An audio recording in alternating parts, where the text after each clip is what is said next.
الحمد لله رب العالمين والعاقبة للمتقين والصلاة والسلام على سيدنا محمد وآله وصحبه أجمعين أما بعد. கண்ணியத்திற்குரிய எல்லாம் வல்ல அல்லாஹ்வின் நல்லடியார்களே, நாம் நபிமானுடைய வாழ்க்கையில உள்ள சில படிப்பினைகளை பற்றி பார்த்து வருகின்றோம்.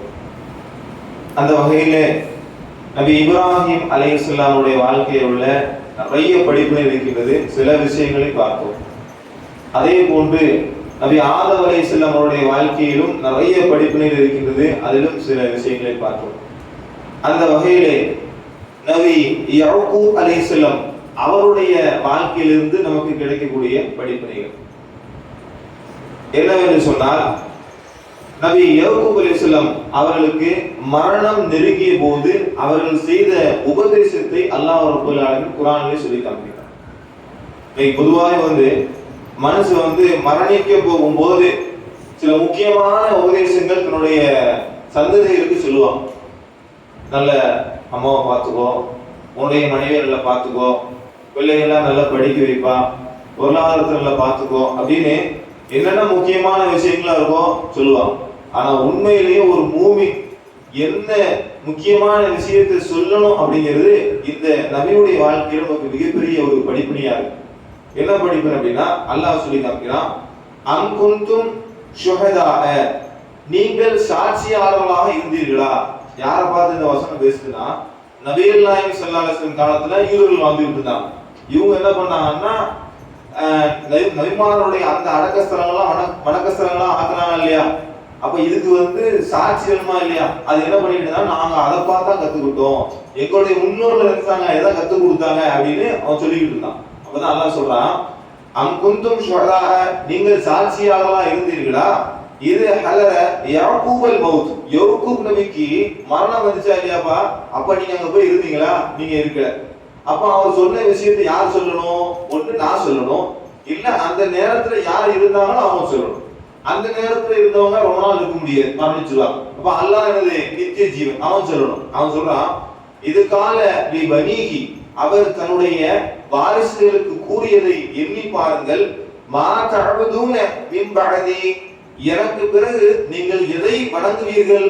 என்ன முக்கியமான விஷயம் பாருங்க. அவர் மரணிக்க போறாரு, அப்ப தன்னுடைய சந்ததியெல்லாம் கூப்பிட்டு சொல்றாரு, நீங்க எனக்கு அப்புறம் யாரப்பா வணங்குவீங்க கேட்கும் போது அவன் சொல்றான், காலு, அவர்கள் கூறினார்கள், நஅபுது இலாஹக வ இலாஹ ஆபாயிக, உங்களுடைய முன்னோர்களுடைய கடவுளா இருந்த அல்லாஹ் இருக்கான இல்லையா, அவனை தான் நாங்க வணங்குவோம். அது மட்டும் இல்ல, இப்ராஹிம வ இஸ்மாயில வ இஸ்ஹாக, இப்ராஹிம் நபி, இஸ்மாயில் நபி, இஸ்ஹாக் நபி, இவங்க எதை வணங்குனாங்களோ அந்த இறைவனை செய்வோம், வணங்குவோம். இலாஹ வாஹிதா, அந்த ஒரே இறைவனை மட்டும் தான் செய்வோம், நாங்க வணங்குவோம். வ நஹ்னு லஹு முஸ்லிமூன், அவனுக்கே கட்டுப்பட்ட முஸ்லிம்களா இருப்போம். மரணிக்கும் போது ஒரு நபி தன்னுடைய அந்த சந்ததியெல்லாம் கூப்பிட்டு என்ன சொல்றாங்க, வேற எவ்வளவு விஷயங்கள் இருக்கு சொல்லிக்கலாமா இல்லையா. இன்னைக்கும் வாழ்க்கையில நம்மளுடைய பிள்ளைகளுக்கு சொல்லிக் கொடுக்க மிகப்பெரிய பாடம் தெரியுமா, நல்ல படி. நல்ல படிச்சதான் வாழ்க்கையில நல்லா இருக்க முடியும், நல்ல படிச்சதான் பாஸ் ஆக, நல்ல படிச்சதான் டிகிரி கிடைக்கும், டிகிரி கிடைச்சாதான் வேலை கிடைக்கும், வேலை கிடைச்சாதான் வீடு கட்ட முடியும், வீடு கட்டினாதான் பொண்ணு தருவான், அப்பதான் லைஃப்ல செட்டில் ஆக முடியும் அப்படின்னு சொல்றாங்க.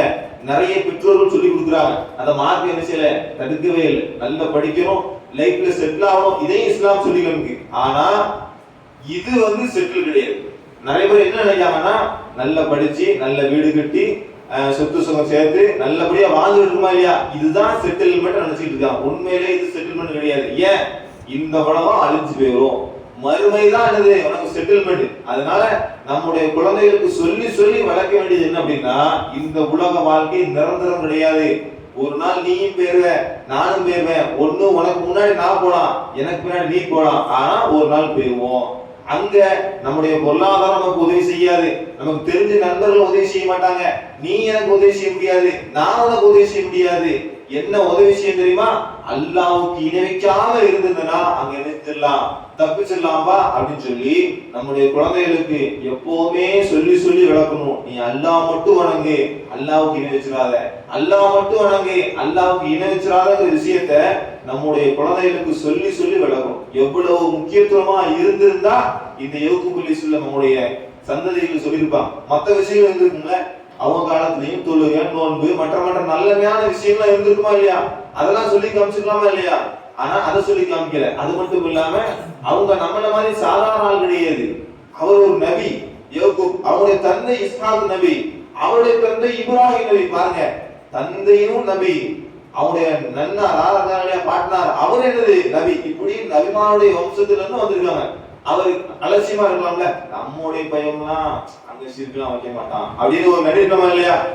இந்த நம்பிக்கை நம்மகிட்ட தான் இருக்கு. இன்னைக்கு பாருங்க, நம்முடைய குழந்தைகளுக்குலாம் சிரிக்கை பத்தி அந்த அளவு சொல்ல மாட்டோம். ஏன் அப்படின்னா நம்ம ஏகத்துவத்துல இருக்கோம், நம்ம தர்காவுக்குலாம் போக முடியாது. அதனால நம்ம பையன் நினைச்ச மாட்டான், போக மாட்டான் நினைச்சுக்கிட்டு இருக்கோம். ஆனா கால நிச்சயம் மாறும்போது சைத்தான் நினைச்சிருவான், வழி கெடுத்துருவான். அதனால நம்முடைய குழந்தைகளுக்கு நிச்சயம் சொல்லி சொல்லி வளர்க்கணும்.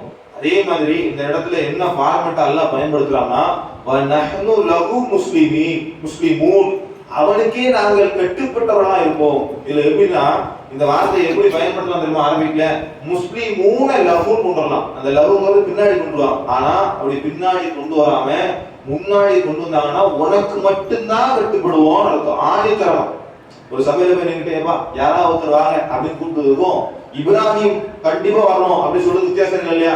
அதே மாதிரி இந்த வசனத்துல அவங்க சொன்ன வார்த்தை எல்லாம் சொல்லி காமிக்கிறான். உனக்கு மட்டுமே, அல்லாஹ்வுக்கு மட்டுமே நிச்சயம் நாங்க கட்டுப்படுவோம் அப்படி சொல்லுவாங்க. ஆனா இன்னைக்கு நிறைய பேர் என்ன பண்ணாங்கன்னா, அது மட்டும் இல்லாம முன்னோர்கள் செஞ்சது அவங்களுக்கு, நாம செஞ்சது நம்மளுக்கு, நமக்கு அவங்களுக்கு என்னது சம்பந்தம் கிடையாது. நிறைய பேர் சொல்றாங்க இல்லையா, முன்னோர்கள் எல்லாரும் செஞ்சாங்க, தருகாலம் அவங்களாம் வணங்கிட்டு போனாங்க, அவங்களும் செஞ்சிருக்காங்கல்ல, நம்ம செய்யமா வேண்டாமா அப்படின்னு சில பேர் பேசுறதை பார்க்கிறோம். அதுக்கும் குர்ஆன் அல்லாஹ் பதில் கொடுத்தான். தில்க உம்மத்துன் கத் கலத் லஹா, அவர்கள் முன் சென்ற சமுதாயம், அவர்கள் போயிட்டாங்க. லஹா மா கஸபத்து, அவர்கள் சம்பாதித்தது அவர்களுக்கு. வலக்கும் மா கஸபத்தும், நீங்கள் சம்பாதித்தது உங்களுக்கு. வலா துஸ்அலூன அம்மா கானூ யஅமலூன், அவர்கள் செய்தது குறித்து நீங்கள் கேள்வி கேட்கப்பட மாட்டீர்கள். அல்லாஹ் என்ன சொல்றான்? நீ என்ன செஞ்சியோ அதான் நான் விசாரிப்பேன், அவர் என்ன செஞ்சாரோ அதான் நான் விசாரிப்பேன். தவிர அவர் தர்கா கட்டினாரு, அவர் வணங்கினாரு, அதனால நானும் வணங்கணும் உடனே என்ன செய்வேன் கேள்வி கேட்பேன், அதனால அடுத்தவனை பின்பற்றாத அப்படிங்கிறத அல்லாஹ் என்ன செய்றான் சொல்லி காமிக்கிறான். அது மட்டும் இல்லாம இன்னொரு வசனம் அல்லாஹ் சொல்றான், வ இதா கீல லஹும், அவரிடம் கூறப்பட்டால் இத்தபிஉ மா அன்ஸலல்லாஹு, அல்லாஹ்விடமிருந்து இறக்கி வைக்கப்பட்டதை பின்பற்றுங்கள். எதை? குர்ஆனையும் ஹதீஸையும் பின்பற்றுங்கப்பா அப்படின்னு சொன்னா, கால் அவர்கள் கூறினார்கள், பல் அப்படிலாம் பின்பற்ற முடியாது, நத்தபிஉ மா அல்பைனா அலைஹி ஆபானா, எங்க அத்தாமா இதுல இருந்தாங்க, எங்களுடைய முன்னோர்கள் இருந்தாங்க, அதுல தான் நாங்க இருக்கோம். அப்படிதான் இன்னைக்கு எப்படி பேசுறாங்க, எங்க அத்தாமா கந்தூரி சந்திரக்கூடு தர்காவுக்குலாம் போனாங்க, அவங்க அத்தாவோட அத்தா ஆறா நண்டி அவங்களும் போய்கிட்டு இருந்தாங்க, புதுசா நீங்க ஒண்ணு சொல்லிக்கிட்டீங்களப்பா, அதெல்லாம் நாங்க நினைச்ச முடியாது, பின்பற்ற முடியாது. யாருக்கு மாற்றமா பேசுறாங்கன்னா, அல்லாஹ் என்ன சொல்றான், மா அன்ஸலல்லாஹு, நான் இறக்கிறதை நீங்க நினைச்சீங்க பின்பற்றுங்கன்னு சொன்னா அதெல்லாம் பின்பற்ற முடியாது. நாங்க எங்க அத்தாவை எங்களுடைய முன்னோர்களே நினைச்சுவோம் பின்பற்றுவோம் சொல்றாங்கல்ல, அதுக்கு அல்லாஹ் தஆலா நினைச்சறான்னா பதில் கொடுக்கறான். அவலவு கான ஆபாவுஹும் லா யஅகிலூன ஷைஅ வலா யஹ்ததூன், உங்களுடைய முன்னோர்கள் வழிகேட்டிலே இருந்து அவங்களுக்கு எதுவுமே தெரியாம இருந்தாலுமா நீங்க பின்பற்றுவீங்க. உலக வாழ்க்கையில ஒருத்தர் இருக்காருன்னு, நம்ம அத்தா இருக்காரு, ஒரு கடை வச்சிருக்காரு, வச்சு லாஸ் ஆயிட்டாரு, தெளிவா தெரியுது இந்த கடை வச்சாரு அதனால லாஸ் ஆயிட்டாரு, நம்ம என்ன செய்வோம், வைக்க வேண்டாம் வேற கடை வச்சிருவோம் அப்படி யோசிக்குமா இல்லையா? அதுல என்ன செய்வோம், இல்ல என் தந்தை அதைத்தான் வைத்தார், நானும் அதை நஷ்டமான வச்சிடல, எங்க அத்தா கடை தான் வைப்பேன் அப்படின்னு யாராவது வைப்பானா? வைக்க மாட்டான். கண்ணு முன்னாடி நமக்கு தெரிஞ்ச ஒருத்தர் குரூப் எடுத்து கஷ்டமான குரூப் எடுத்து ஃபெயில் ஆயிட்டான், நம்மளும் இல்ல எங்க அண்ணன் அந்த குரூப் நடத்தான், நானும் ஃபெயில் ஆனாலும் பிரச்சனை இல்லை அப்படி எடுக்குமா? எடுக்க மாட்டோம். அதுல நமக்கு என்ன வருது, நமக்கு என்ன தெரியும், அதை கும்பிடுறோமா இல்லையா? அதே மாதிரி அல்லாஹ் கேள்வி கேட்கிறான், அவ்வளவுக்கான நீங்க அவங்க நேர்வழி பெறாமலும் அவங்களுக்கு அறிவு இல்லாம இருந்தாலும் அப்ப நீங்க பின்பற்றுவீங்க. அப்ப எந்த பின்பற்றணும்? அல்லாஹ்வும் அல்லாஹ்வுடைய தூதரும் சொல்றதை என்ன செய்யணும், பின்பற்றணும். அது மட்டும் இல்லாம ஒரு நபி இல்லாம ஒரு மனிதர் சொன்ன உபதேசம் சொல்லி காமிக்கிறான். லுக்மான் சொல்லக்கூடிய ஒரு நல்லடியா, அவரும் தன்னுடைய மகனுக்கு சொன்ன உபதேசம் தெரியுமா?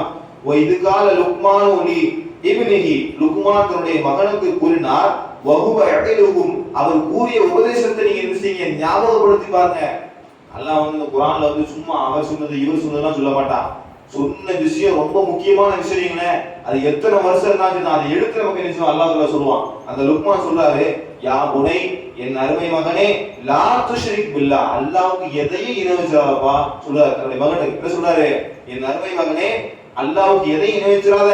இன்ன ஷிர்க, நிச்சயமா அல்லாஹ்வுக்கு இணை வைப்பது லகுல்முல் அலீம், மிகப்பெரிய அநியாயம் சொல்றாரு. இன்னைக்கு நம்ம எதை அநியாயம் நினைப்போம்? அடுத்த சொத்தை பிடிக்கிட்டோம்னா, இல்ல விபச்சாரம் செஞ்சிட்டோம்னா, இல்ல வட்டி, இது போன்ற விஷயங்கள் இருக்கா இல்லையா, இதெல்லாம் அநியாயம். அநியாயம் தான், அது மாற்றுக்கிறது இல்லையா. ஆனா உண்மையிலே மிகப்பெரிய அநியாயம் இது அல்லாஹ்வுக்கு இணை கற்பிப்பது. ஏன்?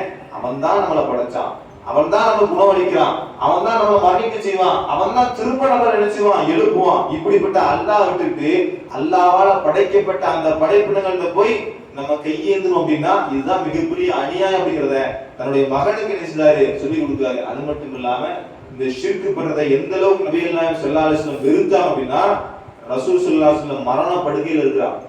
ரசூல யாரையும் அந்த அளவுக்கு பெருசா சபிச்சதே கிடையாது.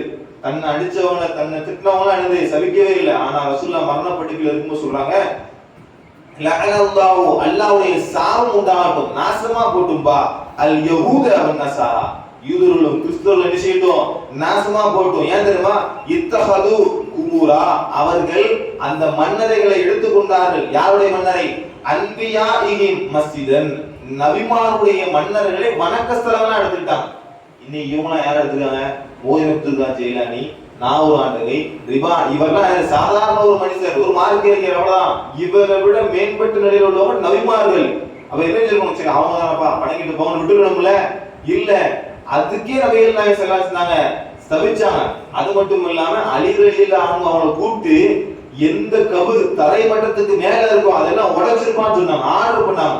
அந்த அளவுக்கு நபிகள் நாயகம் ஸல்லல்லாஹு அலைஹி வஸல்லம் இந்த ஷிர்க்கை கண்டிச்சாங்க. அல்லாஹ் ஒரு குர்ஆன்ல கண்டிக்கிறான். அதனால இதை விட்டு விலகி வாழக்கூடிய மக்களாகவும் அதிகமான நேரங்கள்ல நம்முடைய பெற்றோர்களுக்கும், நம்முடைய மனைவிக்கும், நம்முடைய குழந்தைகளுக்கும், நமக்கும் இந்த உபதேசத்தை சொல்லி வாழக்கூடிய ஒரு நல்ல மக்களாக அல்லாஹ் ரப்பல் ஆலமீன் நம் அனைவரையும் ஆக்குவானாக. வாஹிர் தவானா அல்ஹம்துலில்லாஹி ரப்பில் ஆலமீன்.